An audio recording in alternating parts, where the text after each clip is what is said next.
बड़ी खबरों की और कांग्रेस वर्किंग कमेटी के ऐलान को लेकर के लगातार चर्चाएं थी। आखिरकार ऐलान हुआ। राजस्थान के 7 चेहरों को जगह दी गई है, 7 नेताओं को जगह दी गई है। बीजेपी की तरफ से उधर सोशल मीडिया टीम का ऐलान किया गया है। वहीं बीजेपी के सह प्रभारी कुलदीप बिश्नोई ने बड़ा बयान दिया, कहा कि बीजेपी में योग्य को ही टिकट मिलेगा। इसके अलावा विधायक महादेव सिंह खंडेला ने बड़ा ऐलान कर दिया, कहा कि मैं चुनाव नहीं लड़ूंगा अब कोई भी, लेकिन अपने बेटे के लिए टिकट मांगूंगा। ये 4 बड़ी खबरें आज की, जिन पर दिन भर हमने आप तक हर अपडेट पहुंचाई और अब खबरों को देखते हैं एक एक करके।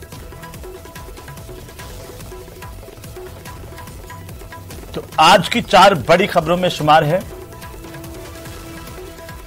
आज ऐलान किया गया कांग्रेस वर्किंग कमेटी का, सीडब्ल्यूसी का ऐलान कर दिया गया। 7 चेहरे राजस्थान से इसमें शामिल किए गए सचिन पायलट के साथ, और साथ ही साथ भाजपा की तरफ से सोशल मीडिया टीम का ऐलान किया गया है।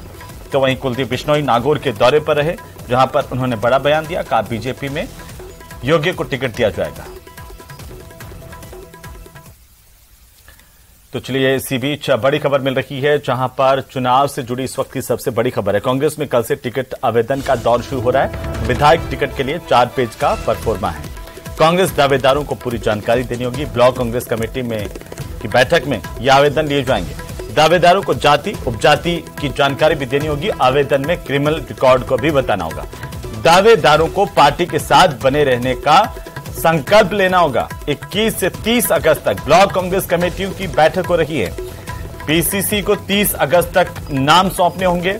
बड़ी जानकारी कांग्रेस के खेमे से इस वक्त की आपको बता दें कि कांग्रेस में अब टिकट के लिए कवायद तेज हो गई है।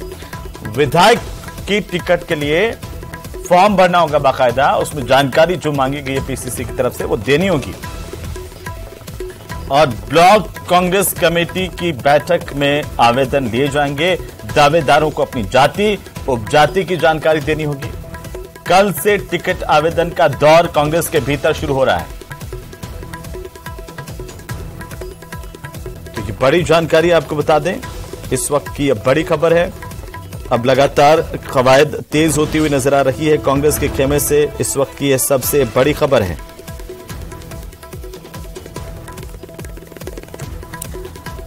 तो 4 पेज का ये परफॉर्मा है जो भर करके देना होगा, और ये बैठकों से कलेक्ट किए जाएंगे दावेदारों से, और उसके बाद पीसीसी को पहुंचाए जाएंगे। इस परफॉर्मा में बाकायदा जानकारी व्यक्तिगत होगी, जिसमें नाम, जन्मतिथि है, पिता का नाम है, आयु है, शिक्षा कहां तक पढ़ा हुआ है, ये तमाम जानकारी है। ज्यादा जानकारी के साथ सहयोगी बाबूलाल धायल हमारे साथ जुड़ चुके हैं। बाबूलाल, कांग्रेस के भीतर अब टिकट की कवायद तेज होती हुई नजर आ रही है। कल से टिकटों को लेकर के अपने अपने जो आवेदन है वो प्रत्याशी दे सकेंगे। बिल्कुल, एक नई कवायद, एक नई शुरुआत और एक नई सोच के साथ कांग्रेस पार्टी दावेदारों को आमंत्रित कर रही कि अगर आप पार्टी की रीति नीति और सिद्धांतों में यकीन करते हैं तो इस परफॉर्मा को भरिए और फिर पार्टी के लिए टिकट की दावेदारी कीजिए। एक नई शुरुआत के साथ कांग्रेस पार्टी आगे बढ़ रही है, और ब्लॉक कांग्रेस की कमेटी जो है वहां पर यह परफॉर्मा गया है, और वहां पर जो भी इच्छुक दावेदार हैं जो चुनाव लड़ना चाहते हैं उनको ये परफॉर्मा भरने के लिए दिया जाएगा। तो इसका मतलब साफ है कि न केवल अपनी जाति बतानी होगी, उपजाति भी बतानी होगी, आपका प्रोफेशन बताना होगा, पार्टी के प्रति कमिटमेंट दर्शाना होगा, और साथ ही आपने पार्टी में किस पद पर काम किया है इसकी भी जानकारी देनी होगी। और इसके अलावा सबसे बड़ी जानकारी ये है कि पार्टी जिस तरह से चुनाव आयोग में आपको हलफनामा देना पड़ता है, ठीक उसी तरह से आपको ये भी बताना पड़ेगा कि मेरा आपराधिक रिकॉर्ड ये है, इसमें मुझे सजा हुई है।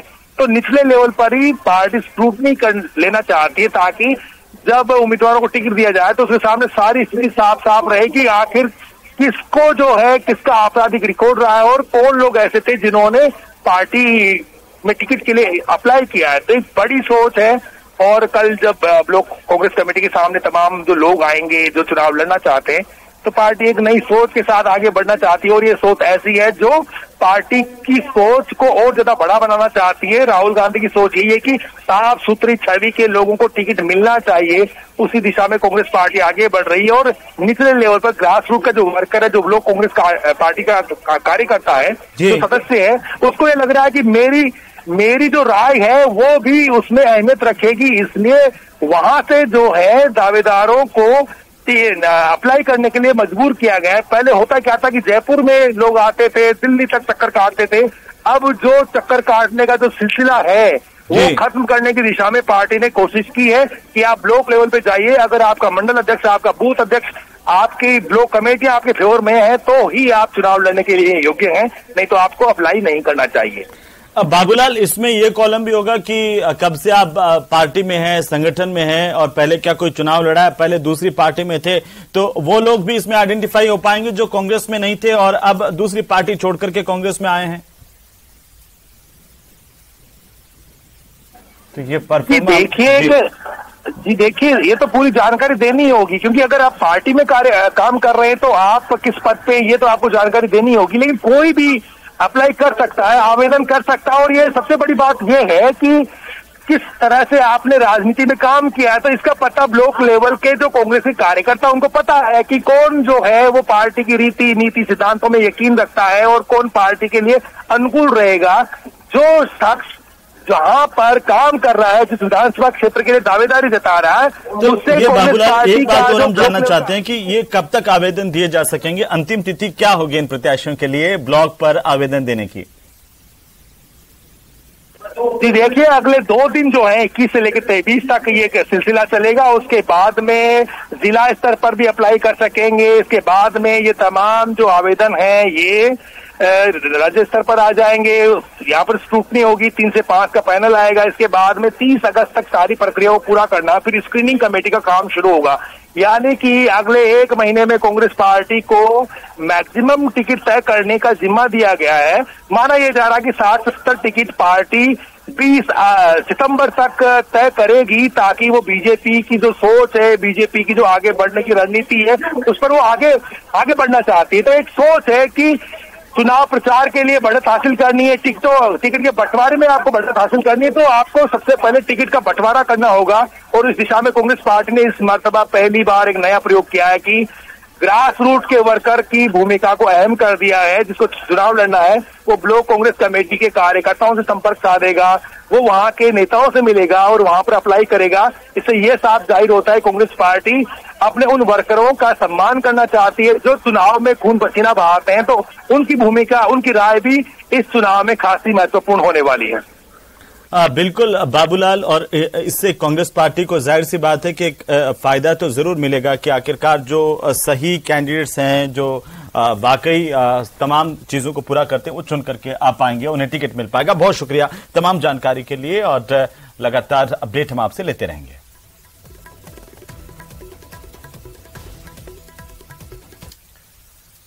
तो चलिए आगे बढ़ेंगे, और इसी बीच बड़ी खबर है, मुख्यमंत्री अशोक गहलोत अपने उदयपुर के दौरे पर पहुंच गए हैं, झीलों की नगरी। और यहां पर डबोक एयरपोर्ट पहुंचने पर सीएम अशोक गहलोत का जोरदार स्वागत किया गया। कांग्रेस के पदाधिकारियों कार्यकर्ताओं की ओर से मुख्यमंत्री के साथ में मंत्री महेंद्रजीत सिंह मालवीय भी पहुंचे। सीपीएस सम्मेलन के उद्घाटन में शामिल होंगे मुख्यमंत्री, और यहां पर सीएम ने कहा कि हमारी तमाम योजनाएं पॉपुलर हो रही हैं।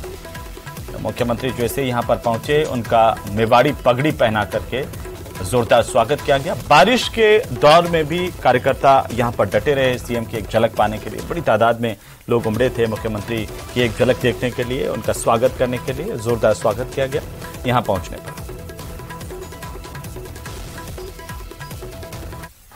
अच्छा लग रहा है कि उदयपुर में इतना बड़ा कॉन्फ्रेंस होना बड़ी बात है, और उदयपुर को लोग लाइक भी करते हैं। तो पूरे देश भर के लोग आए हैं, बाहर से भी लोग आएंगे। और बधाई शिबी जोशी जी को और तमाम की टीम को होस्ट कर रहे हैं वो लोग, और मुझे खुशी है कि मैं भी इस मौके पर हाजिर हूँ। देखिए, तो सबको मालूम है यार, हमारी सब योजनाएं बहुत पॉपुलर हो रही हैं और सब कामयाब हो रही है। ये भी अच्छी योजना रहेगी। अभी आप महेंद्र मालवीय को बधाई दो। तो वहीं सीएम अशोक गहलोत ने दावा किया कि इस बार कांग्रेस इस साल होने वाले चुनाव में मिशन 156 को हासिल करेगी। पीसीसी में मीडिया से बातचीत करते हुए सीएम अशोक गहलोत ने कहा कि हमारे मिशन को जनता आशीर्वाद देगी। सीएम ने प्रधानमंत्री मोदी के 15 अगस्त को दिए गए संबोधन पर भी जोरदार निशाना साधा। मुख्यमंत्री ने क्या कुछ कहा है, आप सुनिए।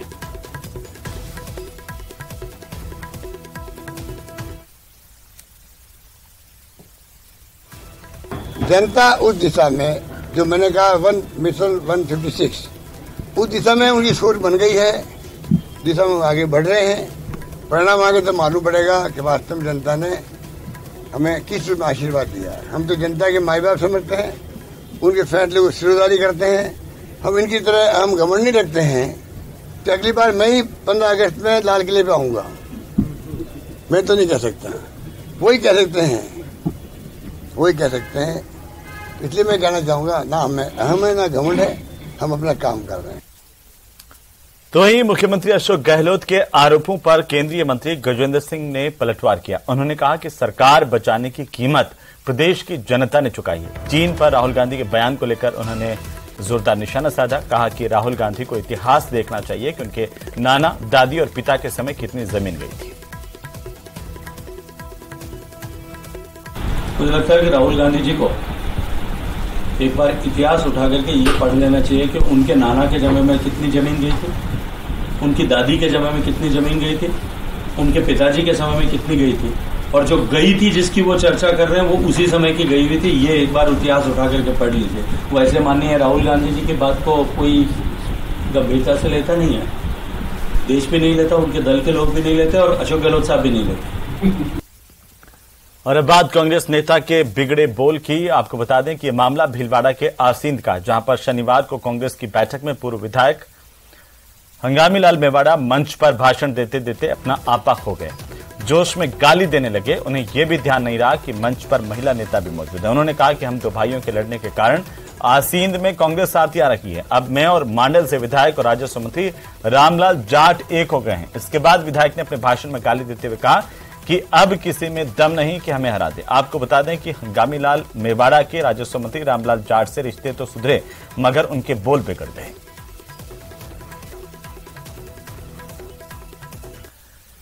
तो वहीं नेता प्रतिपक्ष राजेंद्र राठौड़ आज झुंझुनू जिले के दौरे पर रहे। यहां पर उन्होंने धानका समाज के प्रतिभा सम्मान समारोह में मुख्य अतिथि के तौर पर शिरकत की।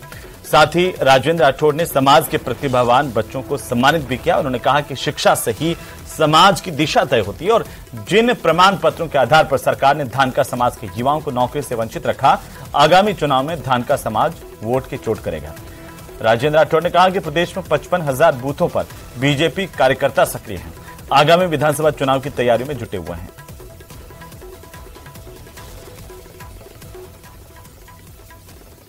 धानका समाज ने आज झुंझुनू जिले में एकत्रित होकर अपनी बात को रखा, अपनी मांग को रखा, भारतीय जनता पार्टी के लिए अपने समर्थन का ऐलान किया। उसके साथ ही जिन प्रमाण पत्रों के आधार पर धानका समाज के नौजवानों को नौकरी से महरूम रखा गया, उसके दर्द को रखा।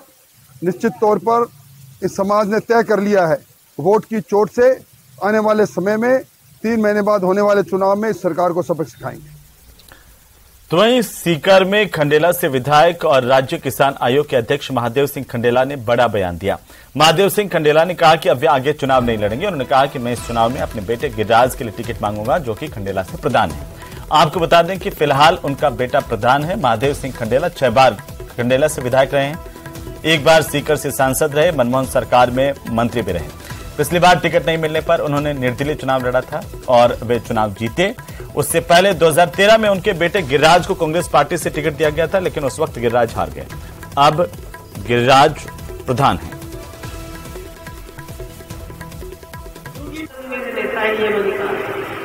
और उसी समय मैंने ये कह दिया था कि मेरी जिंदगी का विधानसभा का ये आखिरी चुनाव है, इसके बाद में मैं चुनाव नहीं लूंगा, क्योंकि मेरी उम्र 80 साल हो गई और मैं ये चाहता हूं कि पार्टी से टिकट मांगेंगे। मेरा लड़का गिरिराज जो प्रधान है खंडेला का, उसको टिकट के लिए कहूंगा, उसकी टिकट मांगूंगा। मुझे उम्मीद है पार्टी टिकट देगी। तो आपसे हाथ जोड़ के कहता हूं कि जिस प्रकार से आज तक आपने मेरी मदद की, आने वाले चुनाव के 3 महीने हैं, आप लोग मदद करना। हमारा कैंडिडेट बहुत भारी बहुमत से यहाँ से जीत के जाएगा। पिछली 9 जून को जब राहुल गांधी जी आए थे, तब मैंने नारा दिया था, अब की बार अशोक गहलोत चौथी बार। तो अशोक गहलोत जननायक है, तो हिंदुस्तान में उनके मुकाबले कोई नेता नहीं है। तो वहीं कृषि विपणन मंत्री मुरारीलाल मीणा की पहल पर आज दौसा में गुरु शिष्य सम्मान समारोह का आयोजन किया गया। इस कार्यक्रम में कृषि विपणन मंत्री मुरारीलाल मीणा ने दौसा विधानसभा क्षेत्र के उन स्कूलों के प्रधानाचार्यों को सम्मानित किया जिन स्कूलों का परिणाम 100% रहा है। साथ ही बोर्ड परीक्षाओं में सर्वाधिक अंक प्राप्त करने वाली प्रतिभाओं का भी मुरारीलाल मीणा ने सम्मान किया। इस गुरु शिष्य सम्मान समारोह के दौरान मंत्री मुरारीलाल मीणा ने कहा कि उनका हमेशा से ही शिक्षा पर फोकस रहा है और शैक्षणिक माहौल बनाने के लिए इस तरह के नवाचार किए जाते हैं। इस बार जब से हमारी सरकार बनी है, मैं दौसा से विधायक बना हूं, इसमें हमने शिक्षा में इम्प्रूवमेंट कैसे हो एक योजना चला रखी है। उसके तहत आज गुरु शिक्षक और सम्मान समारोह यहाँ पर रखा है। इसमें हमें विभिन्न प्रकार की हमारी योजना है। हम जो स्कूल टॉप 5 आते हैं उसको हम विधायक कोटे से 11 लाख, 9 लाख, 7 लाख, 5 लाख, 3 लाख देते हैं और जो हर सब्जेक्ट के बच्चे टॉप आते हैं उनको मैं मेरे व्यक्तिगत खर्चे से हवाई यात्रा करवाता हूँ। ये लगातार हमारा पिछला 4-5 साल से अभियान चल रहा है और हम इसको लगातार जारी रखेंगे। तो वहीं राजस्थान नर्सेज संयुक्त संघर्ष समिति के प्रांतीय आह्वान पर एसएमएस अस्पताल के साथ ही पूरे प्रदेश भर में 5वें दिन नर्सिंग कर्मचारियों की ओर से सभाओं का आयोजन कर 2 घंटे तक विरोध प्रदर्शन किया गया। इसके साथ ही सरकार के खिलाफ नारे लगाए गए। एसएमएस के मुख्य द्वार पर 34वें दिन भी धरना लगातार जारी रहा। उधर बाड़मेर जिला मुख्यालय के आदर्श स्टेडियम में चल रहे राजीव गांधी ग्रामीण खेल ओलंपिक में उस वक्त विवाद हो गया जब एक टीम ने निर्णायकों पर पक्षपात और भेदभाव कर हराने के आरोप लगाए। इसके बाद विरोध करते हुए खिलाड़ी कलेक्ट्रेट कार्यालय पहुंच गए और प्रदर्शन किया। साथ ही बाड़मेर उपखंड अधिकारी को ज्ञापन देकर इस मैच को निष्पक्ष रूप से दोबारा से करवाने की मांग की। एक मैच शुरू हुआ उससे पहले 1 घंटों मैदान के अंदर डॉक्यूमेंट जांच करने की लिए गया, हालांकि डॉक्यूमेंट जांच नहीं हुई और जो शहरी में खेल रहे थे खिलाड़ी वो वापिस ग्रामीण में खेल रहे थे, लेकिन एम्पायर ने कोई निर्णय नहीं लिया। तो आपके साथ क्या हुआ? क्या गलत निर्णय दिए गए या गलत निर्णय दिए गए? प्लस उनके खिलाड़ी शहरी के थे, वो ग्रामीण के अंदर खेल रहे थे और अलग अलग ग्राम पंचायत से खिलाड़ी थे, वो भी एक ग्राम पंचायत से खेल रहे थे। तो अब आपकी क्या मांग है? हमारी यही मांग है, जो कलेक्टर साहब निर्णय लेगा वो सर्वोपरि होगा। उधर कांग्रेस ने अपनी चुनावी तैयारियों को तेज करते हुए अपनी वर्किंग कमेटी का ऐलान कर दिया और 39 मेंबर्स की इस कमेटी में सोनिया गांधी के साथ ही राहुल गांधी और प्रियंका गांधी को भी जगह दी गई है। साथ ही राजस्थान से पूर्व डिप्टी सीएम सचिन पायलट समेत 7 नेताओं को इसमें जगह मिली है।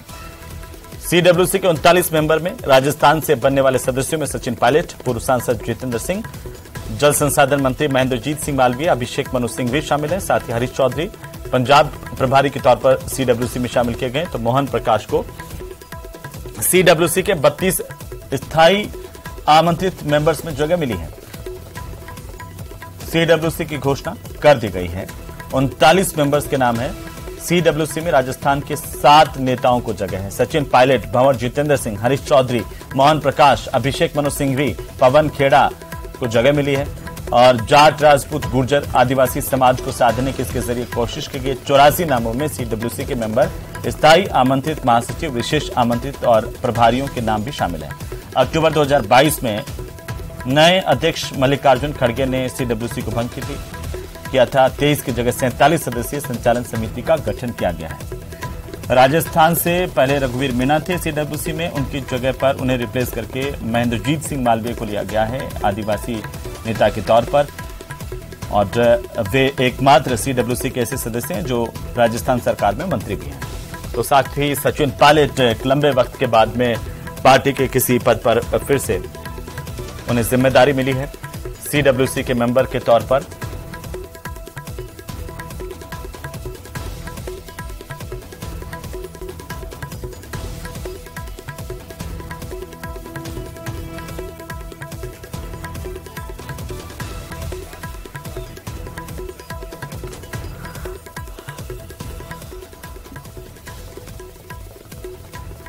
चाहते हो आप देश को हमेशा। कद्दावर आदिवासी नेता और जल संसाधन मंत्री महेंद्रजीत मालवीय को बड़ी जिम्मेदारी दी गई है। एआईसीसी की वर्किंग कमेटी में उन्हें सदस्य बनाया गया है। कैसा लग रहा है महेंद्रजीत मालवीय साहब आपको? सीडब्ल्यूसी का मेंबर बनना बहुत गौरव की बात होती है और एक आदिवासी चेहरा होने के नाते आपके ऊपर इतनी बड़ी जिम्मेदारी और बढ़ गई है। कैसा महसूस करते हैं और किस तरह से काम करेंगे आप आगे? मैं सबसे पहले तो राहुल गांधी जी को, सोनिया गांधी जी को, आदरणीय हमारे मुख्यमंत्री जी को, रंधावा साहब को, वेणुगोपाल जी को और प्रियंका गांधी जी को, पूरी कांग्रेस के आलाकमान को अपनी ओर से धन्यवाद अर्पित करता हूं कि मुझ जैसे एक आदिवासी परिवार के ऊपर और एक व्यक्ति के ऊपर उन्होंने भरोसा किया है और कांग्रेस वर्किंग कमेटी का मुझे मेंबर बनाया है। उसके साथ ही धन्यवाद के साथ मेरी जिम्मेदारी बनती है कि मैं कांग्रेस पार्टी के लिए खूब मेहनत करूं, काम करूं, पार्टी को मजबूत करूं और पार्टी और भी जो जिम्मेदारी देंगे उस जिम्मेदारी को मैं पूरी निष्ठा के साथ में पूरा करूं। हाल ही में जो मानगढ़ में सभा हुई थी, बहुत बड़ी जनसभा हुई, बड़ी तादाद में लोग वहां पर आए और राहुल गांधी उस सभा से बहुत खुश हुए। माना ये जा रहा था कि आपको कुछ और दिया जा सकता है। आप इसी कड़ी में देखते हैं कि जो जनसभा हुई उससे आलाकमान खुश हुआ और खासतौर से राहुल गांधी को लगा कि महेंद्रजीत मालवीय में बहुत क्षमताएं हैं, उनका उपयोग करना चाहिए। ये तो आलाकमान को देखने की बात है, मैं तो अपनी तरफ से तो क्या कह सकता हूं, लेकिन उस मानगढ़ की धरती के ऊपर मुझे जिम्मेदारी दी क्योंकि वो मेरा विधानसभा क्षेत्र था और राहुल गांधी जी पहली बार 9 अगस्त आदिवासी दिवस के ऊपर पधारे थे। उनके पधारने से पूरे देश के अंदर, पूरे मुल्क में इसका एक संदेश गया कि राहुल गांधी जी आदिवासियों के साथ हैं, कांग्रेस पार्टी आदिवासियों के साथ है और उनके आने से हमारे समाज के अंदर भी लोगों में एक आत्मबल बढ़ा, एक विश्वास बढ़ा कांग्रेस पार्टी के प्रति और शानदार कार्यक्रम हुआ। उस कार्यक्रम के लिए तो मैं बहुत खुश जाहिर करता हूं हमारे तमाम नेताओं का, जिनके सहयोग से वो कार्यक्रम वहां पे सफल हो पाया और 10-10 किलोमीटर तक जनता रोडों पे खड़ी थी, ऊपर चढ़ नहीं पाई, इतना जनसैलाब उमड़ के आया था। और इसके बाद मुझे ये जिम्मेदारी मिली है तो मैं राहुल जी के प्रति और तमाम नेताओं के प्रति आभार व्यक्त करता हूं और मैं यही विश्वास दिलाता हूं कि मैं काम में कहीं पीछे नहीं हटूंगा। मेवाड़ और वागड़ के लिए कहा जाता है कि ये इलाका जिस पार्टी के साथ खड़ा होता है उसकी सूबे में सरकार बनती है। इस बार मुख्यमंत्री जी की निगाह भी इस इलाके पर है, लगातार वो दौरे कर रहे हैं। आपको क्या लगता है, आपको सीडब्ल्यूसी का मेंबर बनाए जाने के बाद और पहले से आप कैबिनेट मंत्री भी हैं, इस इलाके में एक बड़ा मैसेज जाएगा? मैसेज तो माननीय मुख्यमंत्री जी की 10 गारंटी की योजनाओं के साथ जा चुका है। प्रत्येक परिवार में, प्रत्येक घर के अंदर माननीय मुख्यमंत्री जी पहुंच चुके हैं, इनकी तस्वीर पहुंच चुकी है, उनके गारंटी के 10 कार्ड पहुंच चुके हैं और आज किसी भी गांव में जाके, किसी क्षेत्र में जाके अगर हम सरकार के बारे में पूछते हैं तो सरकार के बारे में जनता पॉजिटिव है। जनता गहलोत साहब की नीतियों के लिए वाहवाही कर रही है और आने वाले समय में जो चुनाव हो रहा है, चुनाव तो चुनाव ही होता है, लेकिन निश्चित रूप से माननीय मुख्यमंत्री जी की बार बार यात्राएं वागड़ मेवाड़ में हो रही हैं। निश्चित रूप से वहां से परिवर्तन की लहर होगी और हमारी सरकार रिपीट करेगी। कैमरा पर्सन मानसिंह के साथ बाबूलाल भायल, न्यूज 18 जयपुर। और इसी के साथ ही इस बुलेटिन में फिलहाल इतना ही। आप देखते रहिए न्यूज 18।